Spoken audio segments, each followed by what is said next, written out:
Now अब आते हैं क्वेश्चन नंबर 8 पर।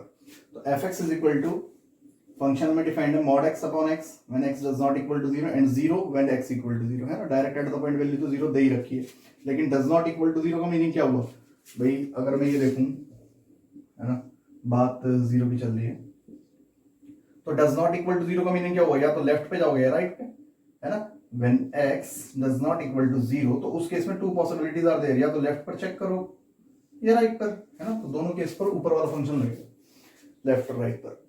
चलो अच्छा, एक चीज और देखो, है ना, बहुत ध्यान से देखना जो मैं लिखने जा रहा हूं। इस फंक्शन को और करके है ना, मैं क्या लिख सकता हूं? ध्यान से देखो। अभी मैंने आपको समझाया था कि जैसे मॉड एक्स है but does not equal to 0 की बात चल रही है, ये वाला फंक्शन है, तो मैं 0 की तो बात ही नहीं करूंगा। तो two possibilities are there, negative और पॉजिटिव। या तो ये अभी मैंने लिखना सिखाया था, नेगेटिव एक्स होगा या पॉजिटिव। नेगेटिव एक्स तब यूज करेंगे when X is less than 0 और positive when X is greater than 0, है ना। ठीक है, आप सुनो।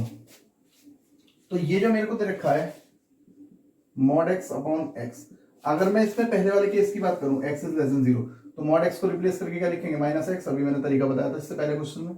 और अपॉन एक्स, तो सॉल्व करके कितना आया? -1। सॉल्व करके कितना आया? -1। ये बड़े शॉर्ट वेज हैं क्वेश्चन को चेक करने के, है ना। और मॉड एक्स अपॉन एक्स जो फंक्शन है डज नॉट इक्वल टू 0, हो सकता है ये वाली बात हो कि एक्स इज ग्रेटर देन 0। तो अगर एक्स ग्रेटर देन 0 तो पॉजिटिव तो रहेगा ही रहेगा, है ना।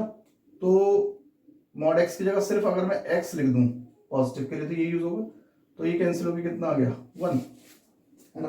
तो मैं अपने क्वेश्चन को और करके इस तरीके से भी तो लिख सकता हूं, F X is equal to, है ना, -1 when X is less than 0। देखो लेस देन 0 पर चेक करा था तो आंसर -1 आया था, और 0 पर तो 0 दे ही रखा है, हम कुछ नहीं करेंगे इसमें, है ना। और ग्रेटर देन 1 पर, सॉरी 0 पर, जब ग्रेटर देन 0 पर चेक किया था तो आंसर कितना मिला था? 1 when X is greater than 0। तो हम इसको ऐसे भी तो लिख सकते हैं, ठीक है। अब साफ पता लग रहा है क्वेश्चन का जो पॉइंट ऑफ डिस्कशन होगा वो 0 पर होगा, क्योंकि 0 के राइट पर और लेफ्ट पर दोनों पे डेफिनेशन चेंज हो रही है। देखो राइट पर 1 आंसर है, लेफ्ट पर -1 है, तो 0 पर इसकी डिसकंटिन्यूटी को चेक कर सकते हैं। और पता भी लग रहा है भाई डिसकंटिन्यूअस फंक्शन है। देखो कैसे पता लग रहा है, अगर मैं 0 से लेस पर चेक करूंगा तो आंसर हमेशा ही -1 रहेगा, क्योंकि इसमें x तो है नहीं, वैल्यू -1 ही रहेगी। और राइट पर चेक करूंगा तो वैल्यू हमेशा ही 1 रहेगी। तो दोनों लेफ्ट और राइट ही सेम नहीं आ रहे, देखो ध्यान से। तो मैं इसको लेफ्ट चेक सबसे पहले लेफ्ट और राइट चेक कर लेता हूं सीधा, और किस पर? एट x इक्वल टू 0, है ना। पहले लेफ्ट हैंड ही चेक कर लेते हैं, डायरेक्ट एट द पॉइंट तो छोड़ो निकालना, क्योंकि वैसे ही पता लगा, मैंने तरीका बता दिया कि डिसकंटिन्यूअस आएगा। देखो limit x tends to 0 minus of F X is equal to limit h tends to 0 f of a minus h, यानी 0 माइनस h। तो लिमिट h टेंड्स टू 0, देखो 0 माइनस h 0 के लेफ्ट पर, है ना, लेफ्ट की बात आ रही है। तो 0 के लेफ्ट पर वैल्यू कितनी है? -1। तो सीधा सीधा -1 x की जगह में रिप्लेस करता, 0 माइनस h तो है ही नहीं, x यही रहेगा। और h कहाँ रखेंगे जब h नहीं है? तो -1 ही होगी वैल्यू, ठीक है।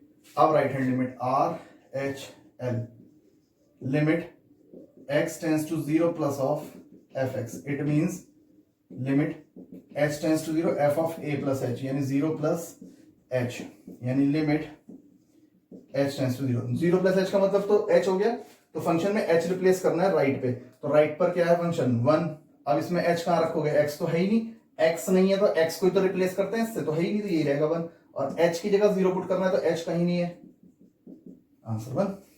आप यहीं से देख लो दोनों इक्वल नहीं आ रहे, तो आप यहां पे बताओगे here limit x tends to 0 minus of F X, यानी left hand limit does not equal to, इसको मैं हटा दूं यहां से, does not equal to limit x tends to 0 plus of F X, right hand limit के equal नहीं आई। तो this imply F X is discontinuous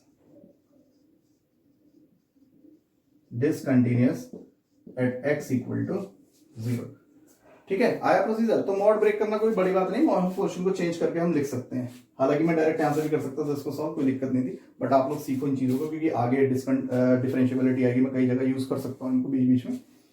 तो now pause the video and note it down.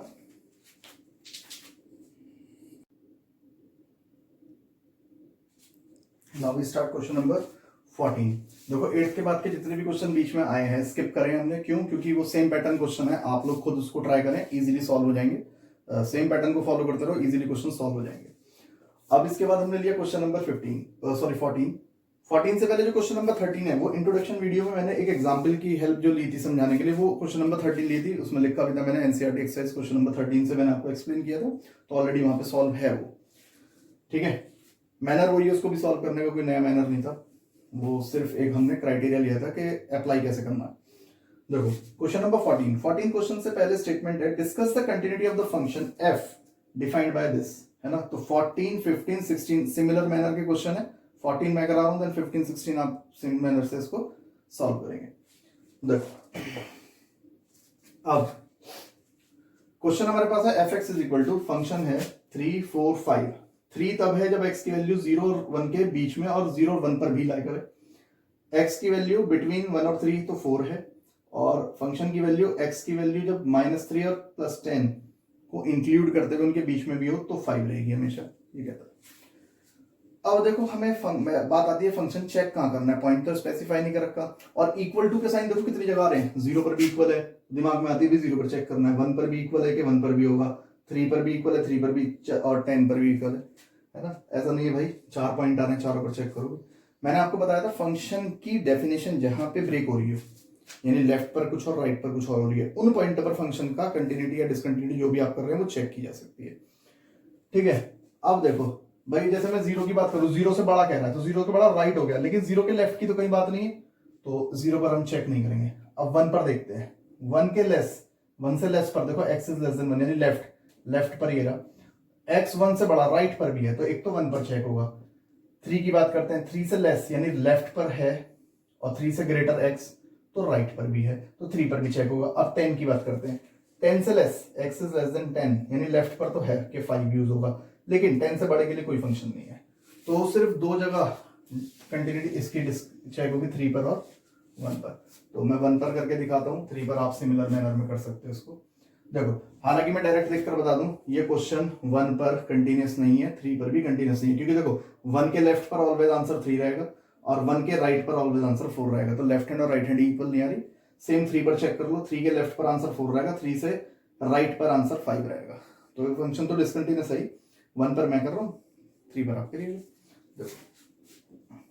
Eight x equal to 1, तो function की direct 1 पर value check कर लेते हैं, तो इक्वल का साइन 1 पर ही है तो डायरेक्ट वैल्यू कितनी है, 3 है, रखने की जगह तो है नहीं x वगैरह, ये आ गया।